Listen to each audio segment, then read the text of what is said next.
If you would like to comment on our episodes, you can go to rockyourretirement.com. You can also call our comment line at 858-8-ROCKIT, which is 858-876-2548. You may also want to subscribe to the show. This allows you to listen in your car, listen while you walk your dog, go to the gym, or do the dishes. Just go to the iPhone podcast application and search for Rock Your Retirement. If you have an Android phone, you can subscribe using Podcast Addict.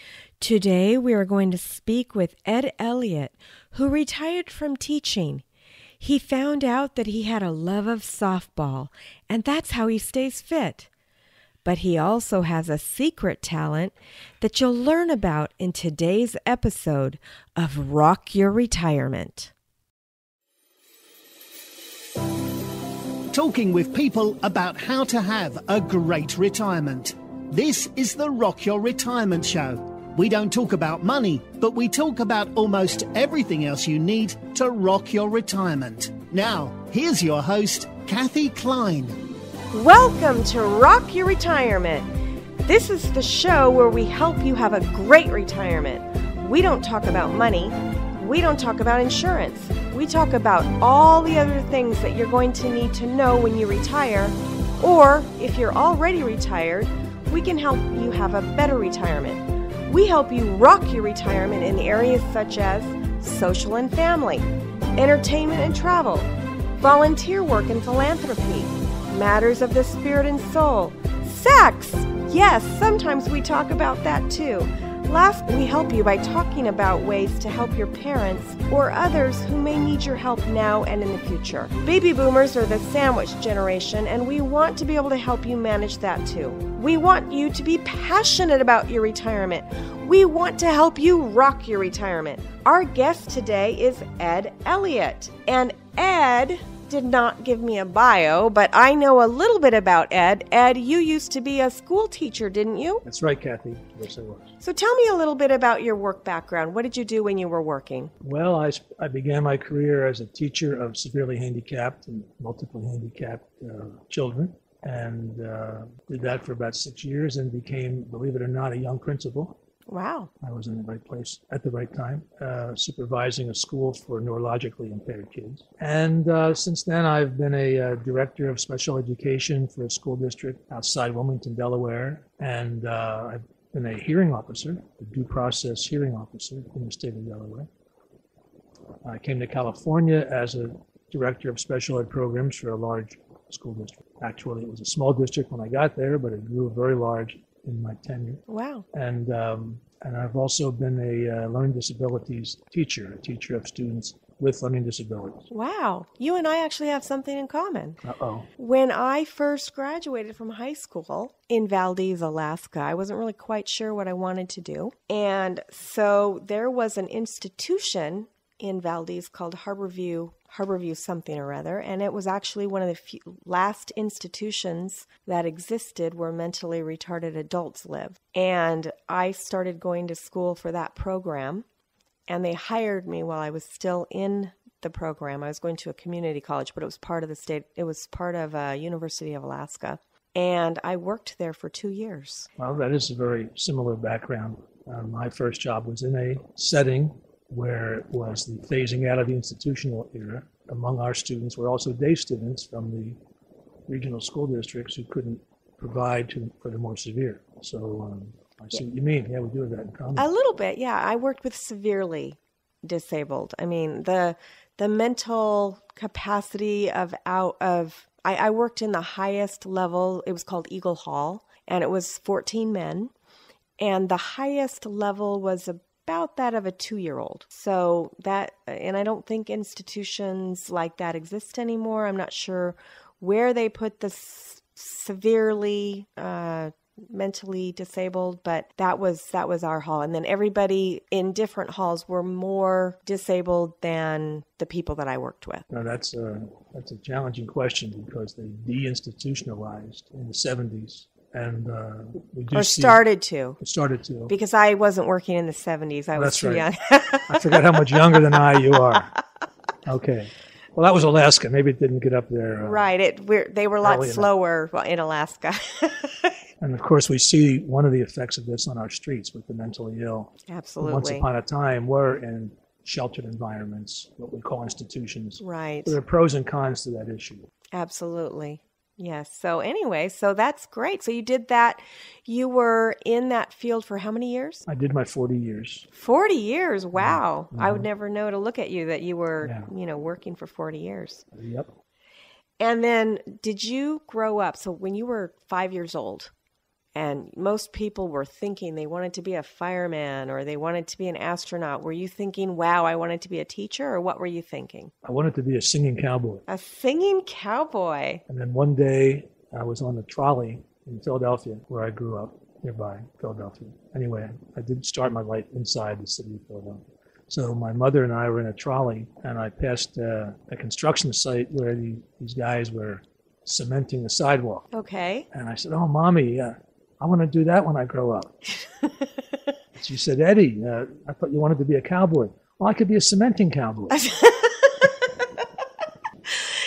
And yet you grew up to be a teacher. Teaching was very far from my mind. Well, it's funny how we go through life, and what we wanted to do when we were 5 is different than when we're 15 and then when we're 25. And sometimes people reinvent themselves when they're 55. So, we always change. So you are now retired, and when did you retire? I retired in 2008. 2008. Did you plan for this, or did it come on suddenly? No, I planned for it.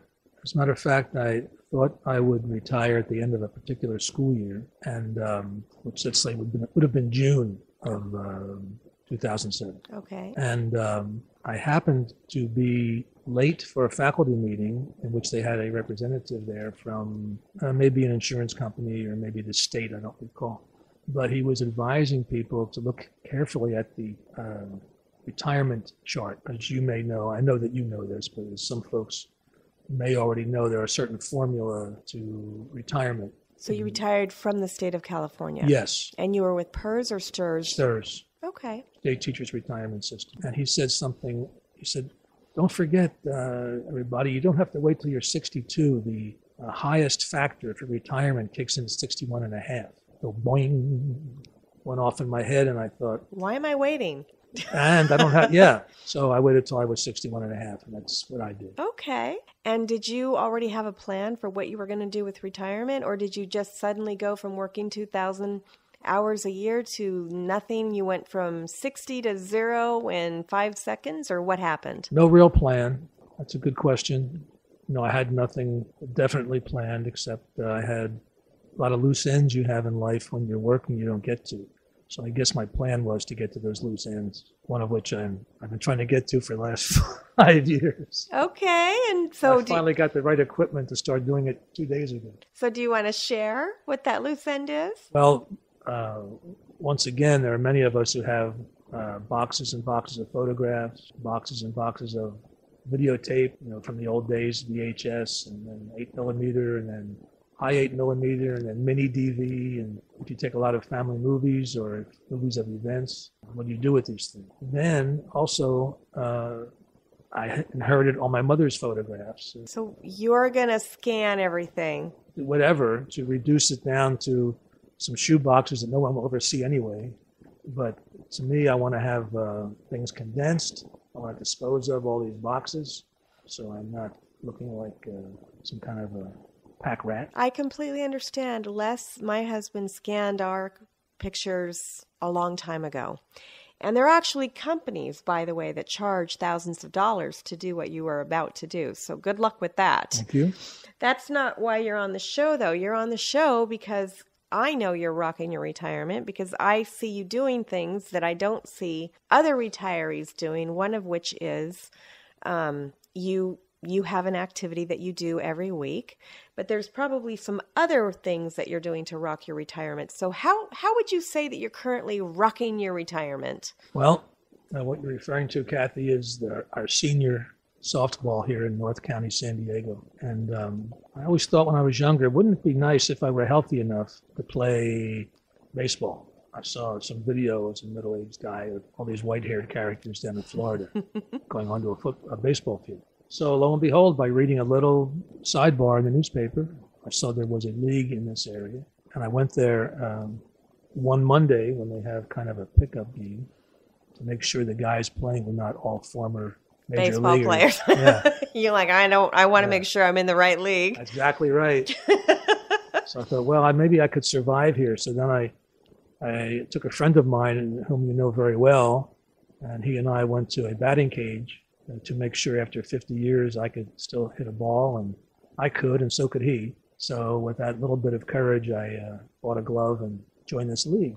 Now, I just found out the other day that the average age of the players is 71. Okay. Now we have most of our players, range probably from 65 to 75. What's the minimum age? 55. Okay. 55 and up. And we do have some kids at 55 and 56. And those guys they're really rocking their retirement.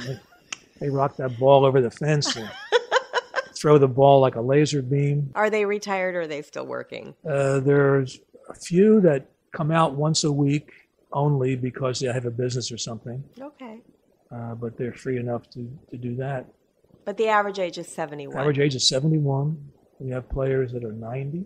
God Wow. bless them. They're lucky to have all the health. They've always had the wiring, and they're still able to get out there. Well, maybe they have the health because they're doing the baseball. Could be cause and effect. One of the benefits of joining an activity such as a senior softball league is the camaraderie that one experiences, meeting new people, which you could do anywhere. You could do in a church group or a meetup group or museum followers or whatever. But in this case, it's men and women. By the way, our league has women. Oh, it does? Yeah, and they're not the weakest players by any means. But anyway, you get to meet new people, and that leads to other things. In my case, coming new to San Diego 5 or 6 years ago, there are things I hadn't experienced, and maybe someone in the league says, hey, Ed, we're going here, some such and such an activity, or maybe a theater thing, or maybe a basketball game at the state college or something. And so it broadens you a little bit. Another aspect to this activity, and to many others, but I know I've heard this from my teammates. Ed, what would I do without senior softball? I mean, I know on Tuesday where I'm going to be. I know it's Tuesday and Thursdays. Okay, twice a week. From like that's 9 great. to 1. And so it gives you a concrete point in your week. Maybe for some it's church and maybe the Bible study in the middle of the week. But for a lot of the guys I play with, it's Tuesday and Thursday. Tuesday and Thursday, they know where they're going to be. It routinizes their existence. They know, and it's kind of like trash night here in the neighborhood. We know Yeah. on Thursdays, it's right. trash. Getting those cans out on Wednesday night. That's right. Wednesday night. Wake up your neighbors at 11 p.m. and get those trash cans out. Well, I think that's great. So that and so you just found out about that through reading the paper. Yeah. But it was already something that you had considered. Something I was looking for. I was looking for an activity like that, and there it was. Another thing that I wouldn't say rocks my retirement, but maybe rules my retirement is, and it's a positive thing. One has time to do for others that might be busier because they're still working. So maybe you become an occasional babysitter for a daughter's kids or a son's kids, and maybe you walk the dog for your working wife who may still be working part-time. I have seen you walking the dog occasionally. And that's what that comes from. It's a very cute dog too, by the way. Yeah, he's a good-looking little guy. Wait a minute, I've seen 2 dogs at your house. So, and the other dog is? Well, sometimes the 2 dogs you see are the brother and sister because... No, a different dog. I know who you mean. That's the granddaughter's dog. The granddaughter's dog. So other people that are still working. Yes, and that's another thing. Yeah, she's working out of state sometimes, so she stops down here, spends a few days, and then leaves her little dog with us. So she goes and does her work for a company for whom she works. That's fantastic. That would be nice, especially if you had family, to be able to do things for the family. Do you get asked a lot to do a lot of different things? My wife more so than I, because the larger group is her family. So she gets asked to do things, but she's still working part-time. Yes, she retired from public school service as a principal. I had been a teacher and had been a clerk, so forth, and went to school and graduated from college when she was 41. That's like me. I think I was 2005, whatever year that, however old I was back then. The funny thing is I was a financial advisor and I can't do math in my head, so. Oh, well, all you clients out there did not hear that. Anyway, she retired, but she's one who always likes to work, so she did something that I encouraged her to do this because she has a lot to offer. I always said to her, you need to be teaching teachers, encouraging them, sharing your expertise with them, and that's what she does with her teacher candidates. And so anyway, she's working, I don't know how many hours I could say a week, but every day she's somewhere during the work week. And does she work because she loves it, or does the money help pay the bills? Really, it's a personality thing. Her friends say, why are you still working? And she just feels as that's part of her nature to work.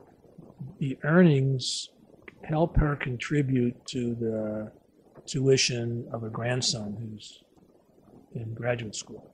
So there's a couple of motivations there. So it's not you need to work to buy food for the table. No, it's a choice. It's a choice. And that's really nice. And that is a choice that a lot of retired people make, and they're working not necessarily for the money, although of course money's nice, but because it gives them something to do, kind of like your Tuesday and Thursday baseball games. Yeah. My own husband, it's hard for him to not work, even though he's supposedly retired. I think he's probably upstairs working right now. So let's see here. So we've talked a little bit about your baseball. Anything else that you want to bring up that you're doing? Any other type of volunteer work, or have you gone traveling anywhere or done anything exciting? Thanks for asking that question, because before I moved to San Diego, I was training as something called an ombudsman. And that's a generic term, but in this particular case, it meant you would be an ombudsman or an advocate for those who reside in senior living, especially if they're ill or not independent. And when I came to San Diego, I couldn't participate in the training, frankly, because of softball.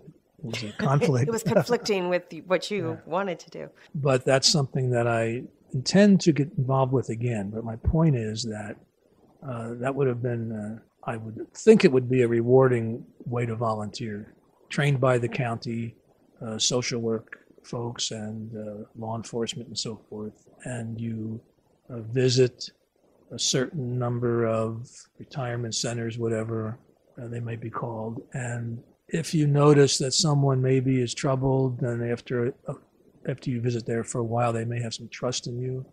They may tell an ombudsman that they don't like taking a shower at 5 a.m, whereas they might not tell the workers or the administrator. Then the ombudsman would not directly tell anyone there, but they would report back to the social service agency that sponsors the ombudsman program. I love that. There are over 700 living facilities in the county of San Diego. Really? There are lots and lots. So people like you, I hope that you finish your training. That would be just something fantastic. Yeah, I would like to do that. Another thing that I started to get involved with again just the other day was helping some students who have reading difficulties. I was reading the paper. The other day in the paper, I read an article about a young bike rider or skier or something. I forget exactly what he does. But within the article, it said when he was a younger guy, like 5 or 6, when he would try to read, he saw the words swimming on the page. Wow. And right away, that got my attention because I am trained in a particular remediation technology for the small percentage of people who have difficulty with the printed page. So that's not dyslexia, that's something else. It's under the umbrella of dyslexia, but this particular thing is called Irlen syndrome, IRLEN, named for a lady named Helen Irlen from Long Beach. I've never heard of it. And she ran a reading clinic at Long Beach State or somewhere in the area at night for adults learning to read. One night she noticed in her class there was a lady who had her page of her book or her whatever it was covered with a transparent colored sheet, the kind you see in a stationery store for the covers of themes or whatever they call them. So right away, she asked her graduate students to go to the theater department and get all these theater gels, which once again are sheets, different colored sheets that you see in spotlights. Okay. Oh, to cover up to Yeah, make this it kind a of different color. a light bulb went off that maybe there's something here. So to make a long story short, it turns out that a small percentage of people who struggle with reading that might get headaches from trying to read, or they see words moving on the page, or other phenomena that really sound weird when you hear it, like this little boy who said words were swimming, after other avenues have been addressed, optometry, any other health conditions, and you know that the eyes work properly and so forth. An individual, child or adult, can be screened, and in some cases, and when they happen, it's miraculous. Looking at a page through a different color, it could be green or gold or aqua, makes it easier to read. Wow, that is amazing. So you're going to be... So what I did, I emailed the reporter who wrote the article. And told him. Told her I had personal experience with this type of thing, and that I would like to have his parents, the young boy's parents, made aware of this. And if they have any questions, to call me, because I could probably refer them to someone who's still active with this kind of screening. Did they call you? Not yet. This was just 2 days ago. Oh, I hope they do. But I'd like to share a story with you about this. Yeah. Okay. One night I was giving a lecture at University of California, Riverside, as a guest lecturer. And afterwards, a teacher came up to me and said, I was talking about these overlays, if you will, colored overlays, and the Erlen syndrome. And he said, boy, would this help one of my students who doesn't, his writing is terrible. He's really a smart kid, but his writing is terrible. I didn't really know, and I told him that I didn't know. But I asked him to ask the parents to call me. So this was a 6th grade boy who had just won the science fair at his elementary school. Great kid. Smart kid. Parents called me up, and I said, oh, thank you, and may I talk to the young boy? So he came to the phone, and I said, tell me what happens when you read. So, I like to read. But after about 10 minutes, the ends of the words start to curl up. Now, just as this other guy in the newspaper said, words start swimming. Right. And this little boy said to me that ends of words curl up. When you hear these weird things. They're weird, but there might be a red flag. Right. That can be helped by this particular technology, which is very simple. Just altering the spectrum of light that's reflected off the page. Right. Yeah. So anyway, make a long story short, he came to my house. I screened him, and he picked a particular color of a plastic overlay that for him made the words stop curling up after 10 minutes. That is so cool that you did that. I had no idea you did this kind of thing. And it's very exciting because when it works, it's a cure. So anyway, he's reading. I gave him something like Tom Sawyer and let him read for a few minutes. After a few moments, he started to stumble, reread in the same sentence, or jump up to the line ahead. He was getting kind of drowning on the page, if you will. And then, because we had already selected a particular color in the screening process, I slipped that color over the page, and boom, boom, boom, boom, boom, fluent reading. Oh my gosh. That gives you chills. Still gives me chills. That just makes you want to cry. It's my first time doing it. And when was that? This was in 1992. Oh my gosh. Yeah. I bet the parents were... Well, listen to this. So the parents were in my kitchen. They were there at the time. They were there. This was not where I worked. This was outside of work. So the little guy is sitting next to me, and the dad's across the kitchen table. And he had watched me go through these procedures, which I'm not going to detail right now. And the boy, we finally figured out the boy saw the page most clearly, and that things stopped happening on the page when he had a color. I'll say it was green. Well, Dad's across the kitchen table, and it's all over with, and he says, I would have picked goldenrod. So, whoa. What? Okay. So I said, Dad, come over here. So we monkeyed around with some of these procedures, visual. It's all visual stuff. And Dad's story was he was a rep for Sears, and his job for Sears was to travel the country and make sure that the displays in every Sears were uniform, the way they wanted the displays to look from store to store to store. But in the time in which he would spend flying from California across the country, he might read 12 pages of a book. Oh. He didn't think this was strange. And he had some similar condition. So I called a month later to follow up. How's the boy doing? Oh, he's doing great in school.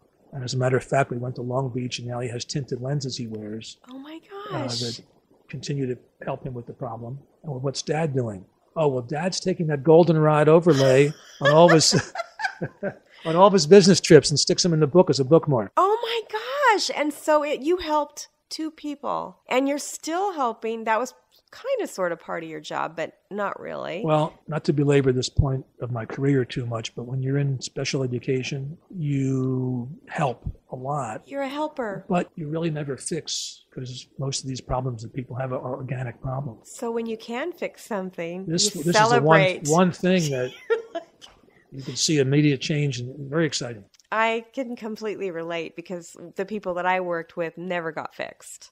They just were not fixable. But I did train one of them to do my job for me. So and this is off topic, it might be edited out. But so there was this one particular resident who lived in the facility, and he was autistic very heavily. And if you had a string hanging from your shirt, he would want to kill you if you would not cut that string off. And I know some of those types, yeah. Right, and he was very, very. Let's just say I say anal about everything, but nonverbal. One of my jobs, I worked nights, and one of my jobs was I had to put all the clothes away. And if and the clothes we bought from the Sears catalog. Oh. And so they were exactly the same clothes. And if I put, let's say, Brad's shirt in, and by the way, this gentleman followed me around at night to watch me put the clothes away. And so if I put, let's say, Brad's shirt in Johnny's drawer, the gentleman would want to choke me. He would try to tell me non-verbally that the shirt was wrong. And I'm like, how do you even know? These shirts are exactly the same.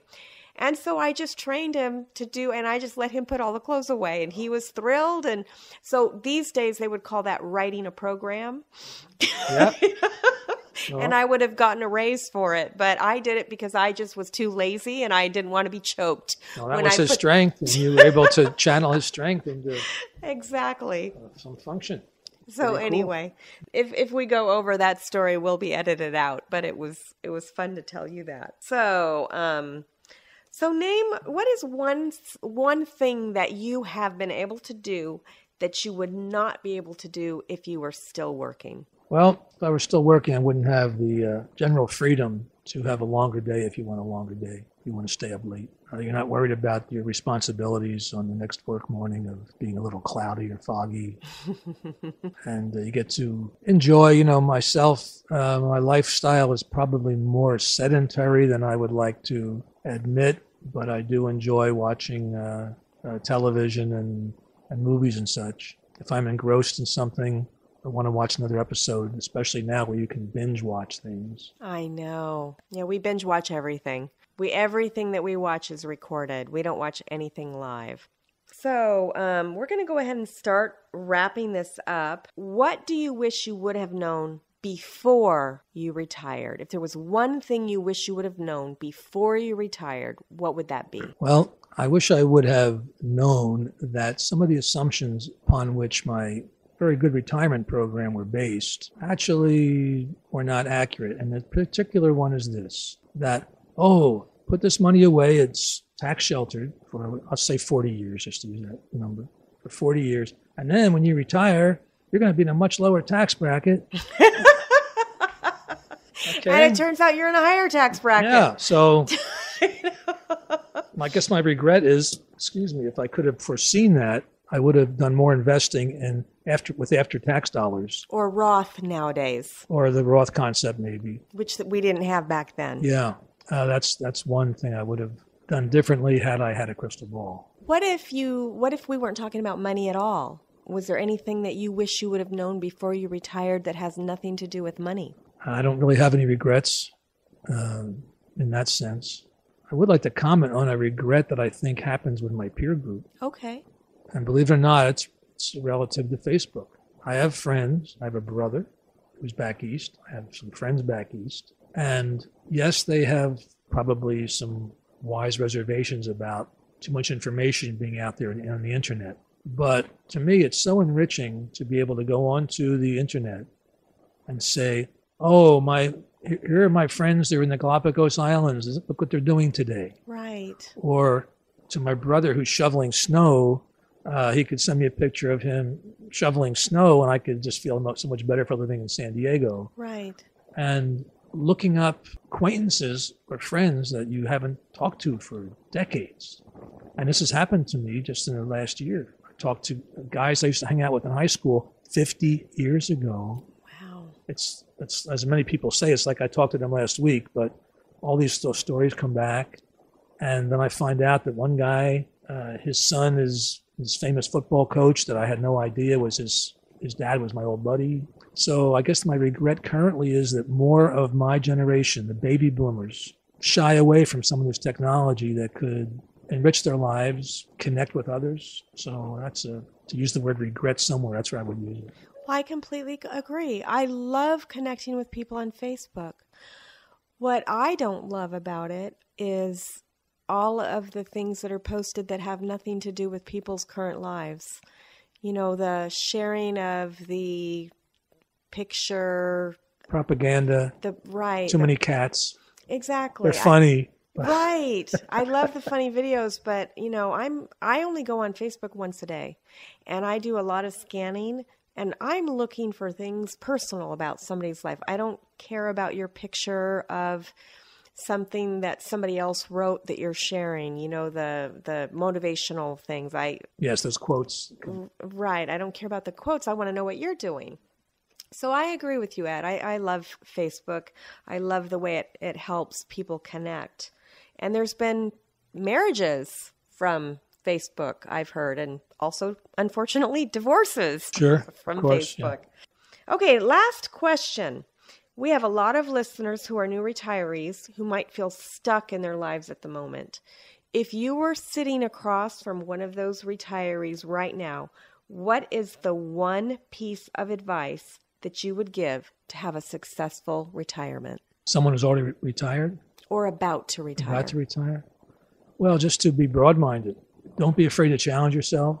Don't be afraid to get out of your comfort zone. Seek opportunities. I guess back to that little story about the softball league. It was looking at the sidebars in the newspaper and look for things to do, look for activities. Don't do what some of us do. Just be a couch potato on an isolate.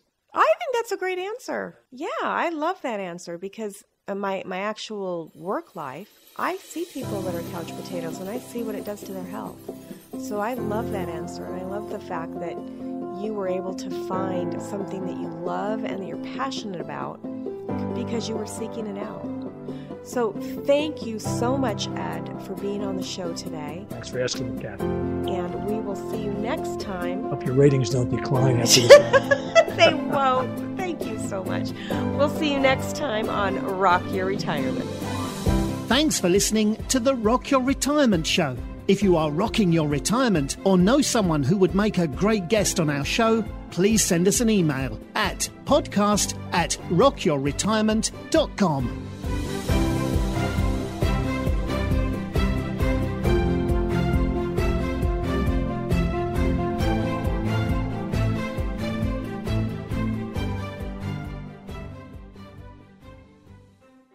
Planning for retirement? What about mom and dad? They need to decide where to spend their senior years. They want to stay right where they are, safe at home. 101 Mobility is here to help, so your parents can live comfortably, safely, and independently at home, which means you stay worry-free and relaxed in retirement. Does Dad have difficulty on the stairs? 101 Mobility can provide a stair lift or ramp solution. Is Mom uneasy in the bathroom? Let 101 Mobility give her confidence and security with our bath safety solutions. Whatever the mobility challenge, 101 Mobility of San Diego is here for you. 101 Mobility is a licensed contractor and a leading provider of mobility and accessibility solutions in San Diego. Call 101 Mobility today at 858-800-2820 and schedule a free in-home consultation and home safety assessment. That's 101 Mobility of San Diego at 858-800-2820. Enjoy life, not limits.